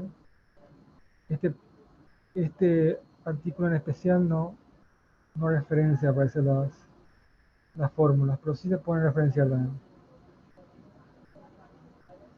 Tablas, a ver, voy a buscar una tabla, si hay una tabla, figura tiene mucho.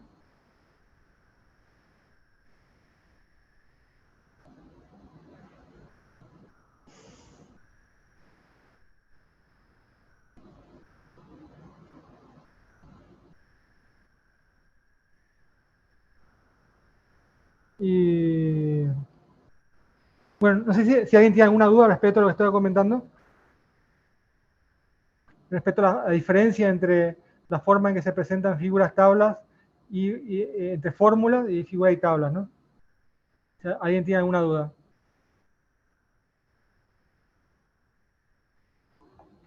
Bueno, si nadie tiene alguna duda, entonces vuelvo otra vez a mi presentación.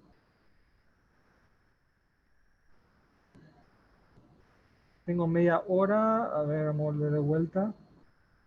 Voy a compartir mis slides.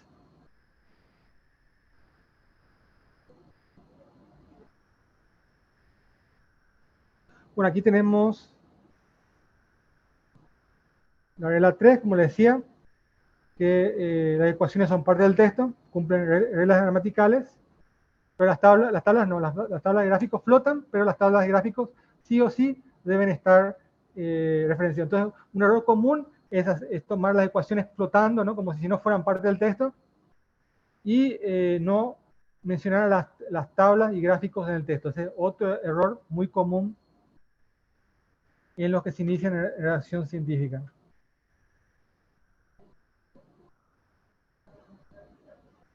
Después la regla 4, eso también vimos ahí, uno puede, existen dos tipos de referencia, ¿no? Uno puede referenciar secciones, parte del texto, teorema, ecuaciones, tablas, imágenes. Vimos que la referenciación a imágenes vimos, ¿no? Entonces, esas son referencias internas, referenciar a partes dentro del documento, mientras están las referencias externas, que son referenciar a documentos externos al mío, ¿no? Bueno, entonces creo que este también sería bueno que les muestre de vuelta en el artículo ese, ¿no? Porque es algo muy importante. Entonces voy a compartir.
Profesor, parece que estás en silencio tu micrófono.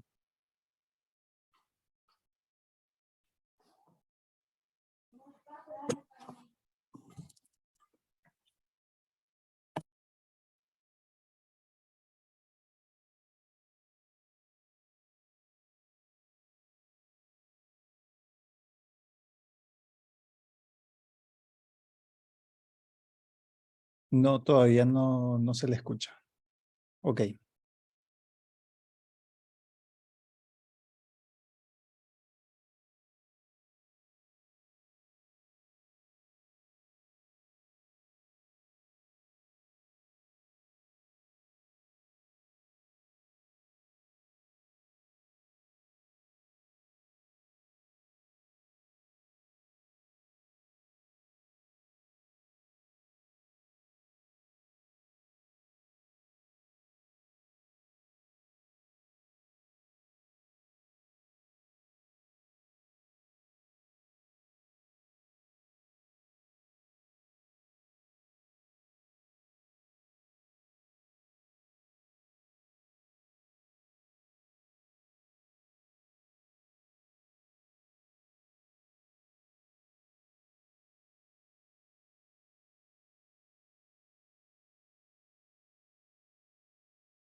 Hola, ¿ya me escuchan?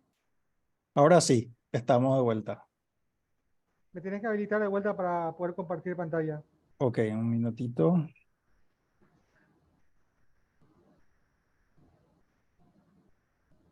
Ahí estamos. Bueno, entonces, eh, procedo a compartir.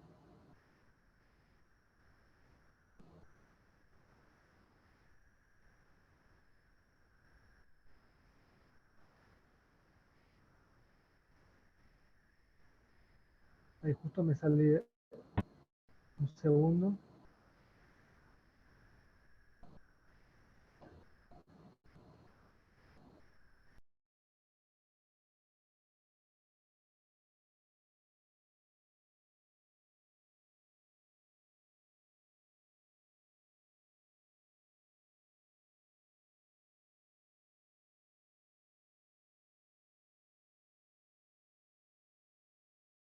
Estás de nuevo en silencio, profe. Creo que es cuando pasas a esa ventana que estás compartiendo, se silencia tu micrófono.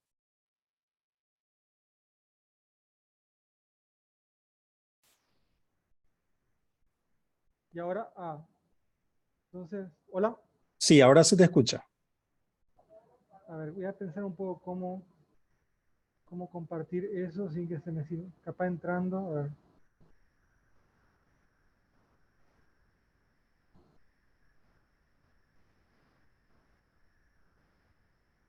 Problema inesperado.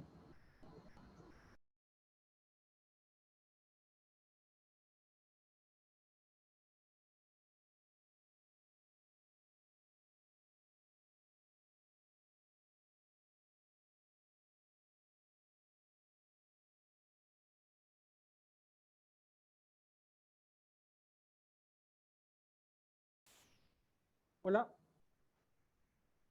Hola, ¿me escuchan? Sí, te escuchamos, profe. Ok, a veces se solucionó mágicamente. Bueno, entonces, eh, referencia interna y externa.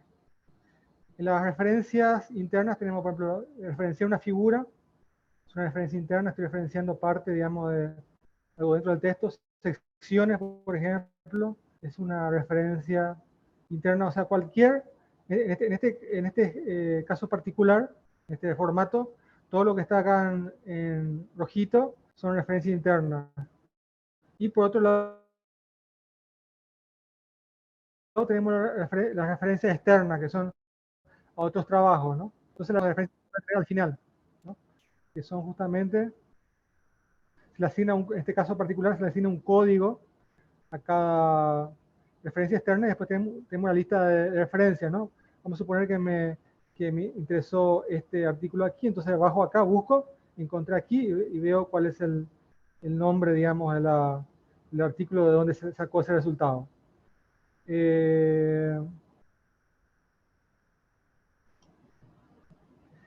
Aquí, por ejemplo, al principio uno está lleno, digamos, de referencias externas, ¿no? Porque está comentando el estado del arte, ¿no? Digamos, lo que existe en el área, ¿no? Y después, a medida que va presentando lo que es propio del artículo en sí, hay referencia interna, ¿no? Donde van hablando de lo que implica cada uno de las secciones. Entonces,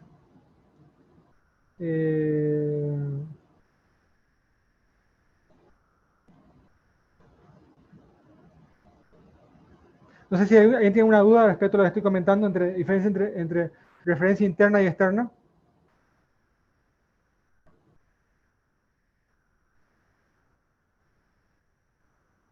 Ok, entonces, acá también, por ejemplo, vemos teoremas, ¿no? Es algo muy de matemática. Que también son lemas, que se pueden ver como subsecciones, ¿no? Que también se referencian, como definiciones también, que también se pueden referenciar de forma interna. Algo muy común. Bueno, entonces, bueno, vuelvo otra vez a presentar. Tengo el slide 20. Entonces, regla 4, bueno, también a la hora de referenciar, también uno tiene que mantener el formato, ¿no? Por ejemplo, yo puedo referenciar una forma de ecuación X después, o sea, ecuación 1, ¿no? Pero tengo que mantener ese formato, o sea, el formato es hacer las cosas de forma constante, ¿no? No puedo, por ejemplo, hacer una referencia externa en una parte que sea APA y en otra parte que sea MLA, ¿no? Eso caracteriza el formato, que es único. Se mantiene a lo largo y ancho de todo el documento. Entonces es muy importante que ustedes entiendan bien el formato que ustedes están trabajando. Aunque hay herramientas que automáticamente te adaptan el documento al formato que vos querés. Por ejemplo, uno de esos, el favorito para nosotros, para los que trabajamos con muchas fórmulas, es LaTeX. Porque LaTeX te deja las fórmulas bastante pulcras. Entonces es la adoración de los que nos gusta la matemática. Pero para la gente que trabaja, que no usa fórmulas, puede que con Word sea lo suficiente. Y de hecho con Word tiene su forma de automatizar la referenciación APA y varias cosas, ¿no? Entonces es cuestión de ver cuál es la herramienta preferida en tu área y manejarla bien, ¿no? En el caso de áreas donde se usan muchas fórmulas, es muy tedioso Word con las fórmulas, no te queda tan bien. Pero para otras áreas, digamos que no usan tanta fórmula, Word puede ser al pelo, digamos, ¿no? Y aquí, bueno, cierro comentando la estructura general de un documento científico, ¿no? Un documento científico en general, que podría ser una tesis, podría ser un artículo, aunque hay grandes diferencias entre una tesis y un artículo, ¿no? Eso es muy importante, ¿no? Pero más o menos la estructura, más o menos la estructura de ambos suele imitar esto, ¿no? Independientemente, Perdón, profesor, creo que ¿sí? no estás compartiendo tu pantalla o no sé si estás mostrando. Ok.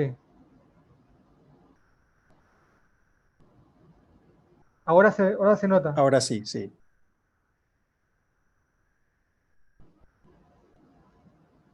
Entonces aquí tengo una estructura estándar, digamos, un documento científico que podría ser una tesis, artículo.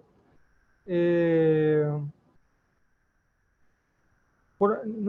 hace falta, digamos, de que los artículos tengan, digamos, se estructuren con estos títulos exactos, digamos, marco teórico, marco metodológico. De hecho, la mayoría de los artículos y tesis no van a tener, digamos, capítulos, secciones exactamente con esos títulos, pero sí secciones o capítulos equivalentes a esta estructura. Entonces, comenzamos por el título, ¿no? El título es lo primero que tenemos, que es el primer nexo entre un artículo y el lector. Y ciertos autores definen que en el título se pueden definir en base a estos factores. Primero está el componente emotivo, que es opcional, ¿no? Que es tratar de llamar la atención al público sin caer en lo ridículo, ¿no? Porque tampoco es un chiste, tiene que ser, la idea es que llamar nomás la atención, sino llamar la curiosidad, digamos, el componente emotivo es apuntando a la curiosidad del lector, ¿no? A que se interese leer el trabajo. Y justamente está el tema de la seriedad, ¿no? Llamar a la curiosidad, pero siendo serio, ¿no? No siendo un chiste, ¿no?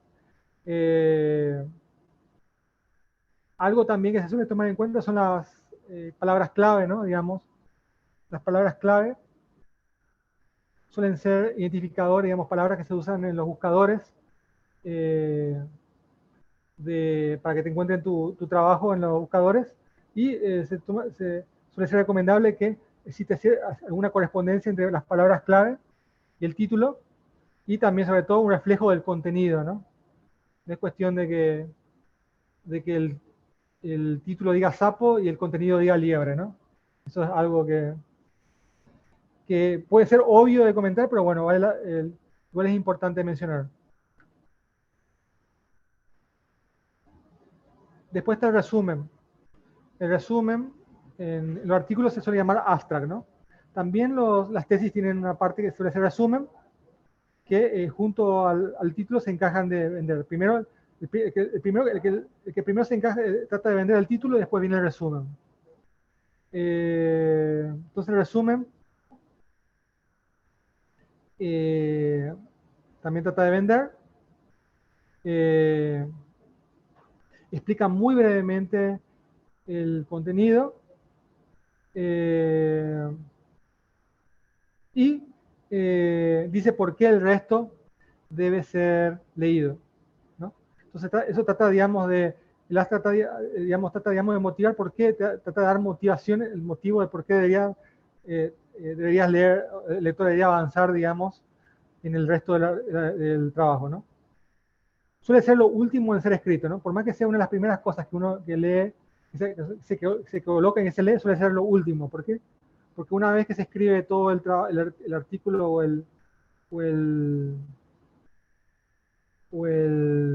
la tesis, uno trata, digamos, de ahí de redactar un resumen que realmente sintetice bien el resto, ¿no? De lo que realmente se hizo, ¿no? Y no suele poseer no posee ni diagramas ni referencias, ¿no? Directamente un texto, ¿no? Una estructura, digamos, recomendable para resumen es primero que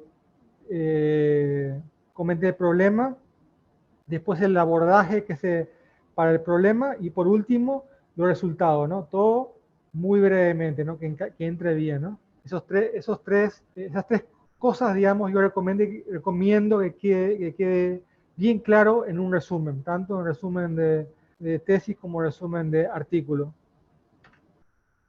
Después, repito, están las palabras o frases clave, que cada vez son más usadas. En las tesis no se ve tanto, pero en los artículos sí. Por el tema de los motores de búsqueda, son una ayuda a los motores de búsqueda. Si es que yo envío un artículo a un congreso o revista, algo que se recomienda colocar como frases clave son o sea, uno puede investigar, digamos, uno puede buscar en el Congreso, en la revista, así, los temas. Puede ser, este es en inglés se llama el scope, ¿no? Que es más o menos lo que abarca, ¿no? Los tópicos, ¿no? Entonces yo puedo poner algo que se recomienda, digamos, como palabra clave son los tópicos que abarca el Congreso o revista al que uno está enviando. Y debe reflejar bien el contenido obviamente, no solamente meternos más cualquier tópico de la revista, sino efectivamente un tópico que está presente en nuestro contenido. Entonces, una vez que tengo eso, viene la introducción, ¿no? Que es en el caso de la tesis suele ser el primer capítulo, en el caso de un artículo científico suele ser la primera sección, que es, como dice el nombre, introduce al lector, primero introduce el área, digamos, en una problemática general y va yendo a lo más particular, ¿no?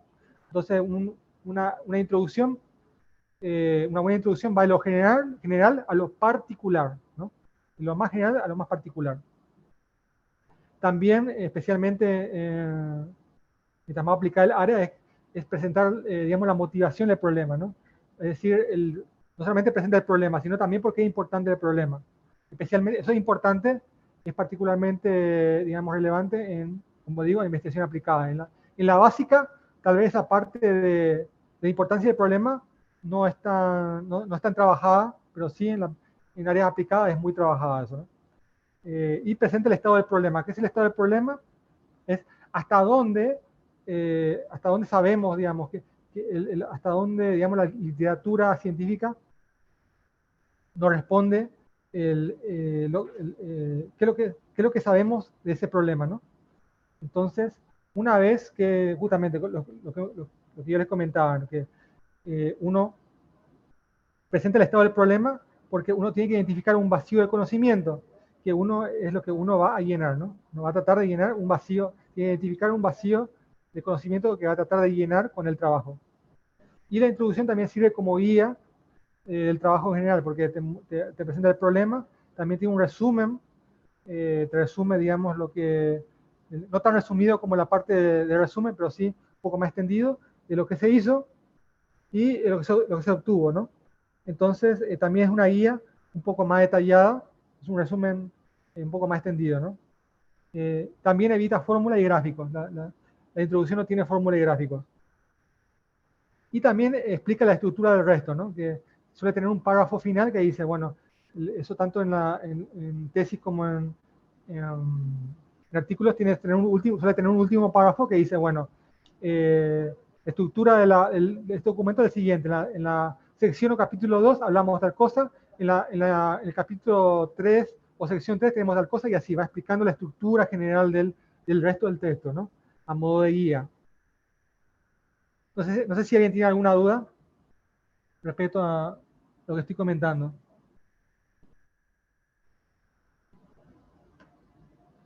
Bueno, entonces procedo. Después está el marco teórico. El marco Profe, ¿puedo hacer teórico una es consulta? ¿Sí?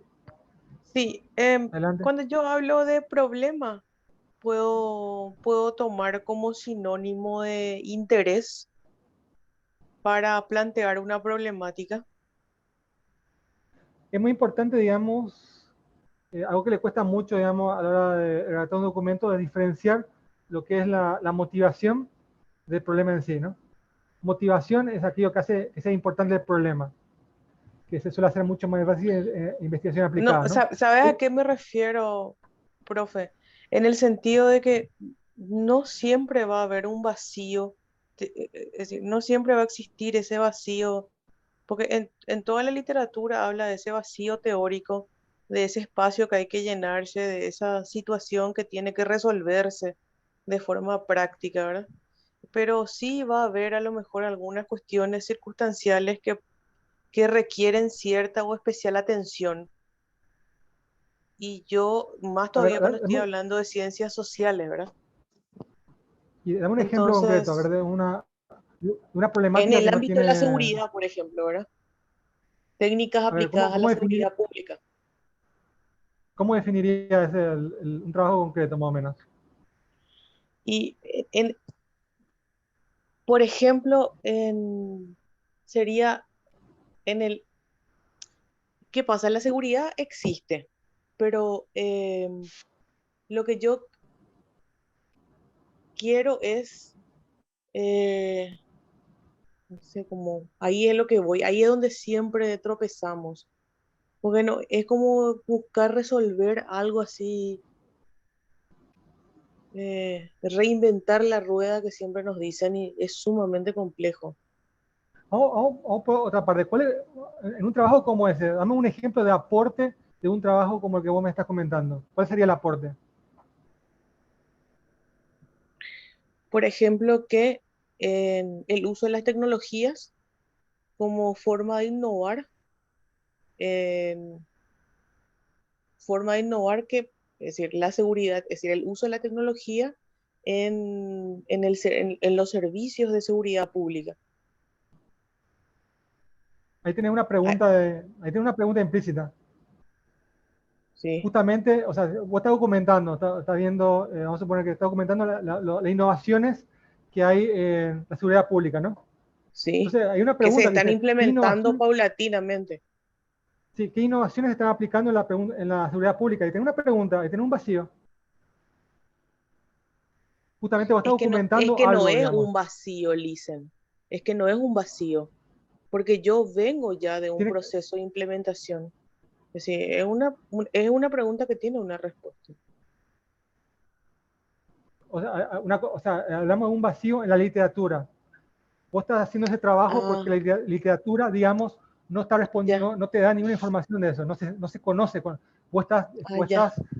vos tenés una información para llenar el vacío que existe en el conocimiento del resto de la comunidad.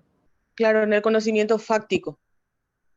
Claro, porque si vos estás Sí, presentando algo que todo el mundo sabe, entonces no es una investigación, no hay sí, ahora investigación, ya todo el comprendo. mundo sabe. Claro, claro, entiendo. Básicamente eso. Sí, ya, gracias. Aclarado, muy amable. Ok. Entonces tenemos el marco teórico, que es una introducción técnica que presenta, digamos, teoría necesaria para entender lo que se va a hacer más adelante, ¿no? Para entender la metodología del trabajo. Y también suele presentar, digamos, notación, definiciones básicas del área, ¿no? Para que se entienda lo que viene más adelante. Y repito, es una, no necesariamente siempre van a encontrar un capítulo o sección que diga marco teórico en un documento científico, pero van a encontrar, digamos, secciones o capítulos que más o menos tratan de cumplir esa función en alguna medida, ¿no? Entonces, generalmente el marco teórico suele ser más extenso en tesis, ¿no? Porque se espera, digamos, que el alumno desglose un tema, desglose más de un tema. En caso, los artículos son mucho más resumidos y, y están enfocados, digamos, asumen que el lector está especializado, ¿no? Mientras que la tesis trata de introducir a un público más general, el artículo es mucho más especializado. Entonces, el artículo eh, puede ser, va a tener, digamos, va a tener una sección que presenta notaciones, digamos, definiciones que se van a usar más adelante, y puede que sea mucho más resumido, pero va a seguir cumpliendo lo que es marco teórico. También algo que he visto también lo que he visto que se suele llamar es preliminar, también lo he visto con ese nombre en algunos artículos, ¿no? Pero básicamente cumple la función de un marco teórico. Después viene el marco metodológico, que es el que se ocupa de la reproducibilidad y la falsibilidad, digamos, del trabajo, ¿no? La parte más, justamente, la responsabilidad, digamos, de los principios de la ciencia recae en el marco metodológico. Es la parte más, de las partes más importantes, ¿no? Donde ahí describes lo que se hace, ¿no? Cómo, o sea, qué hiciste exactamente para llenar ese vacío de conocimiento. Asume que el lector posee cierto conocimiento porque, bueno, lo que se tenía que definir ya lo definió en el marco teórico. Pueden ser varias secciones, no solamente puede ser una. Repito, eso no siempre va a ser un capítulo o sección que diga marco metodológico, pero sí sí o sí tiene que haber una sección o capítulo que cumpla la función del marco metodológico. Y es la parte más importante porque te dice, se ocupa, digamos, la reproducibilidad, digamos, de que otras personas sean capaces de reproducir, digamos, de ver, de tomar, digamos, lo que yo hice y ver qué tan válido es, ¿no? Entonces, y también la falsibilidad, digamos, pero la falsibilidad es más, recae ya en la parte, antes de redactar, digamos, que tiene que ser falsable digamos, mi implementación, digamos, lo que yo hago, ¿no? Entonces, mientras que la parte de la reproducibilidad, digamos, la responsabilidad, o sea, la importancia de que se consiga la reproducibilidad depende tanto de lo implementado como de la redacción en sí, ¿no?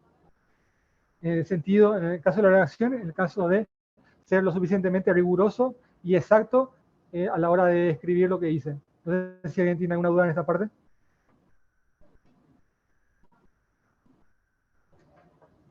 Entonces procedo. Y resultado, bueno, es justamente describir lo que yo obtuve con mi metodología. Entonces, en ciencias muy formales, por ejemplo, matemáticas, prácticamente está unido lo que es metodología hay una diferenciación. En las áreas más experimentales y más empíricas, sí suele estar más separado, o bien separado. Entonces, presenta directamente el producto obtenido con la metodología aplicada, suele usar esta parte, suele haber los gráficos, la mayor parte, o sea, lo común es presentar gráficos y tablas, ¿no? Especialmente si algo más experimentales, ¿no? Y la conclusión, bueno, la conclusión justamente trata, digamos, de convencer, o sea, de hacer dos cosas: interpretar, digamos, subir bien los resultados, sintetizar bien los resultados, y usando esos resultados, justamente analizar o discutir, digamos, en qué grado estos resultados están llenando el vacío que se identificó en la introducción. Básicamente eso es lo que trata de buscar la conclusión, ¿no? Sintetizar lo que se hizo anteriormente y discutir cómo estos resultados se relacionan con el vacío identificado y con otros trabajos, ¿no? Que sean con el resto de la literatura, ¿no? También puede enfatizar la importancia de los resultados, ¿no? Darle un marketing extra a lo que hicimos, ¿no? A veces puede ser que la importancia de los resultados no sea tan claro, entonces, bueno, la conclusión es un buen lugar, digamos, para enfatizar por qué son importantes estos resultados. Suele ser menos extenso que la introducción, y también se suelen presentar problemas abiertos, ¿no? Es decir, uno, o sea, habla de las limitaciones del trabajo, ¿no? Yo conseguí hacer hasta aquí, y bueno, queda esto abierto, esto que los demás pueden trabajarlo, ¿no? Pueden tratar de llenar. Y algo opcional es agradecimiento, ¿no? Justamente reconocer ayuda de terceros que no son autores, o reconocer ayudas económicas o organizaciones, ¿no? Vamos a suponer que ustedes recibieron apoyo de CONACYT para un proyecto y, bueno, agradecen ahí a CONACYT en esa parte, ¿no? Es opcional. La bibliografía, donde se presentan los artículos, libros o hasta página web empleados. Hay un formato impuesto, ¿no? Como todo, a la hora de presentar, digamos, esa bibliografía, que depende tanto de, o sea, que varía, por ejemplo, si es formato APA, MLA, si es IEEE, etcétera, ¿no? Depende de la comunidad. El apéndice, uno suele colocar cuestiones que suelen ser muy técnicas, engorrosas, tablas, ejemplos, ¿no? Que pueden ayudar a comprender lo que ustedes hicieron, pero que no queda bien, digamos, no queda tan bien, especialmente si es muy extenso. Entonces lo pueden tirar al apéndice, y también tanto como para ayudar al lector que tenga dudas, como para ayudar a la reproducibilidad del trabajo, ¿no? Cuando puede ser, no sé, ustedes implementaron con código de computadora, ¿no? Entonces no se coloca el código de computadora de sus experimentos ahí en el artículo mismo. Eso lo pueden mandar directo al apéndice. De hecho, eso es muy recomendable, colocar, digamos, el código en su apéndice, de modo que alguien pueda constatar de que efectivamente los resultados que ustedes tuvieron de verdad ocurren, ¿no? En caso de para la comunidad de computación, ¿no? Para otras comunidades pueden ver otro tipo de evidencia, ¿no? Tablas extras, ¿no? Algo muy común es colocar tablas extras que no cabían al principio, pero que pueden ayudar a dar más detalles, ¿no? Bueno, eso es todo por hoy. Mañana completo. No sé si alguien tiene alguna duda más respecto a la estructura, digamos, general de un documento científico.